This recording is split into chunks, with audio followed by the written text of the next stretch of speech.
Mr. Rowley, Kelly is here to see you. Yeah, send her back. Hi, Kelly. How are you? Fine, how are you? Good. Go ahead and sit down. You comfortable? Yeah, I'm fine. So let's see. The last time I saw you was a couple weeks ago. How are you doing now? To be honest with you, not so good. No. Let me go over a couple of things with you here first.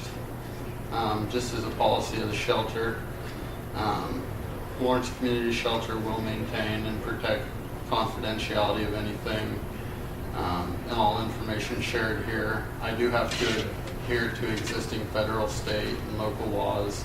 I'm a mandated reporter, so anything that is discussed here, such as child abuse, or if you told me that you intended to harm yourself or somebody else, I would be mandated to report that. Other than that, what you say here between us will stay between us.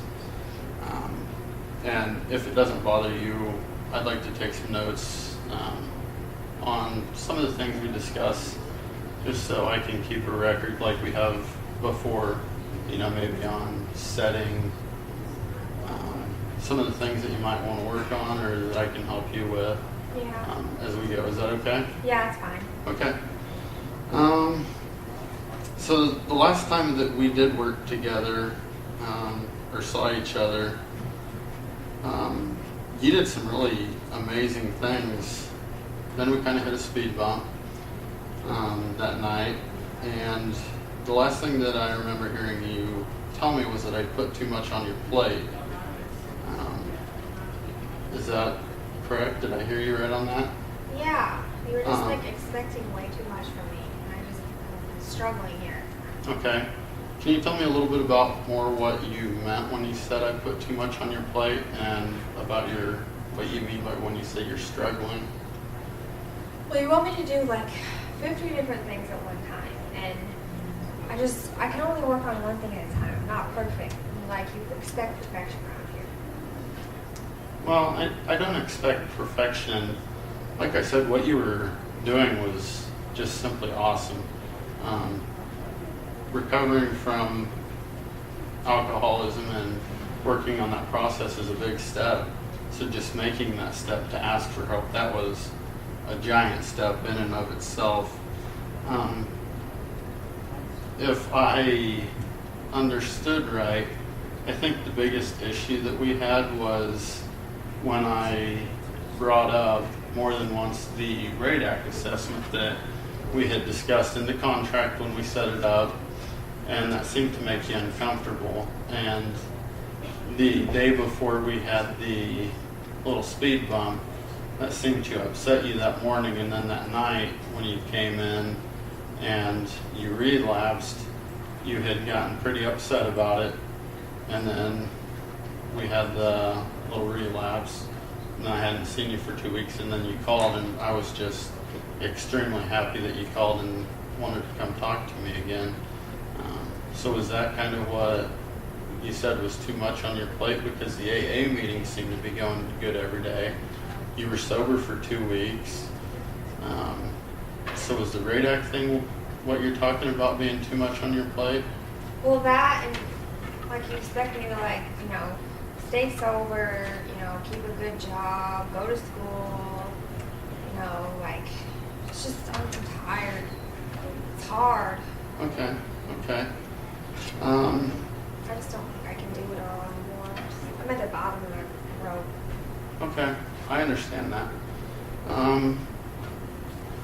So, which of the difficulties that you're currently experiencing gave you the insight or strength or resolve to come in here and talk to me and try again? Well, my kids. Your kids? Yeah. Okay. I don't want to give up. I can't give up. And what was it about your kids, or how did they influence you or get you to come in here and try again? Because you're still going to have those same issues if you're dealing with the alcohol problem on your plate. Their dad isn't letting me sleep until I get clean and Gotcha. stay clean, and so it's just my motivation. But it's just so hard. I just don't know how to go about it. Gotcha. I'm just so stressed out with everything, and I don't know. Well, I think that's important to recognize. You recognize that your kids are important to you, and you want to make these changes to not only benefit yourself, but you want to be a positive influence in their life. Yeah. And your husband is still, you guys are still together, correct? That's always up in the air, but technically we're still married. Could you tell me a little more about that, what you mean by that, up in the air? He doesn't want me around when I'm drinking, so he kicked me out. I can't see him or the kids until I sober up. Okay, so if you did get cleaned up, if we could help you with this process, do you think that's a relationship? I mean, is it something that you would want to continue working on and that maybe he would work on with you? He's too good for me. He's too good for you how? Yeah. He's a good guy. He doesn't have any problems like I do. Well, but you're a good person too, Taylor. I think you just have a small problem that we can help you with. And during those 2 weeks, don't you think you felt like a completely different person? You were happy, Yes. you were succeeding. Yes, Don't you think that person was a good person? maybe. I try to be, it's hard. And how did your kids and your husband feel about that person?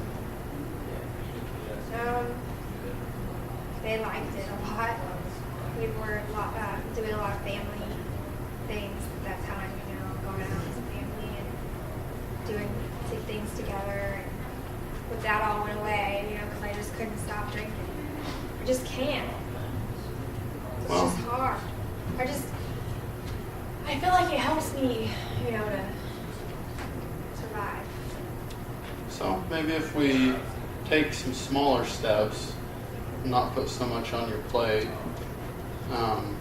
maybe we can work at this again and get you back to that spot and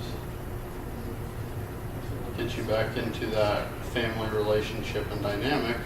And because I believe you are that good person that you could be with your kids and your husband and your family, because I think that is something that you want, isn't it? Yes. Okay. Let's see what's got here. Let me ask you a question, Kelly. What is the first step to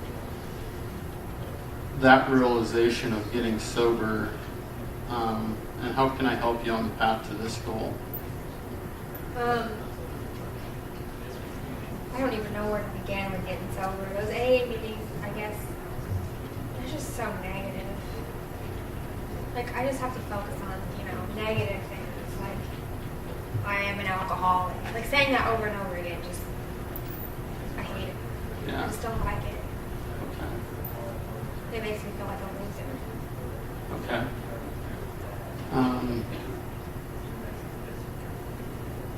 I don't know what to do now. Is it the fact that does it make you feel shameful to say that you're an alcoholic?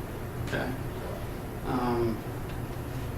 But do the meetings, if you didn't speak, which you don't have to speak at AA meetings, do they support you or provide you with any kind of a positive support as far as the people and expressing their stories and listening to what they say in their recovery process? Yeah, and then I feel motivated to stop drinking for a while, and then I'll be okay for like a day or two, and then something bad will happen to me, and I'll be stressed out, so I'll just go back to it. It just doesn't last. Because we went to those meetings for a week, is that right? Yeah. Okay. And a lot of people, when they go to those AA meetings, And I mean, that's an option we can look at. We don't necessarily have to be doing AA meetings. A lot of people will go to those meetings for quite a while before they talk the first time. And I've been to open meetings before where somebody can go to learn about the meetings. I've never talked at any of them. I went to learn more about it myself. But it's not something you have to talk about, especially if it makes you feel that way. I don't want you to go to those and get that sense of feeling and then be discouraged from going. So maybe that's something that we could try and have you sit there and listen. Yeah. I mean, if you did experience a positive out of it through other people's experiences that you could relate to, maybe that's something we could try. I could try that. That's something you'd want to try? I Okay. can, yeah. Try anything at this point. Okay.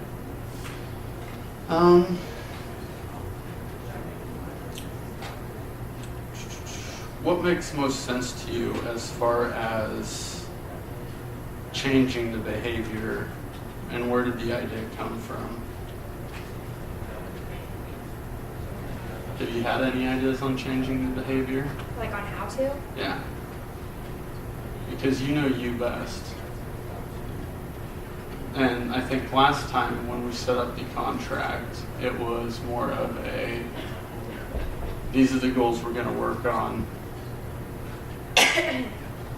Do you agree to this contract? If you agree to this contract, we can lift the ban, rather than you having that ban that you had for the repercussions of the incident you were in. So this time what I want to do is, you know you best. You know what is going to possibly work for you best. So I want to get some ideas from you